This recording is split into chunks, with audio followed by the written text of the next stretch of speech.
ఆదిలాబాద్ జిల్లా బోత్ మండల కేంద్రంలో 3 రోజుల నుండి ఎడతెరిపి లేకుండా కురుస్తున్న వర్షాలకు బోత్ ప్రాజెక్ట్ నిండు కుండలా మారింది.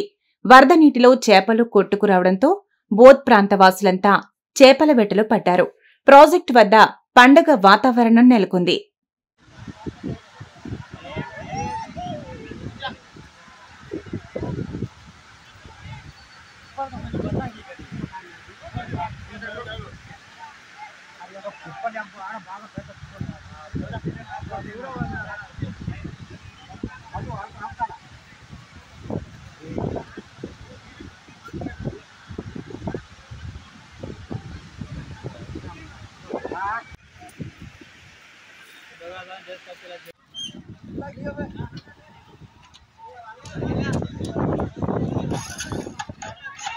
ఆదిలాబాద్ జిల్లా బోత్ మండల కేంద్రంలో 3 రోజుల నుండి ఎడతెరిపి లేకుండా కురుస్తున్న వర్షాలకు బోత్ ప్రాజెక్ట్ నిండు కుండలా మారింది.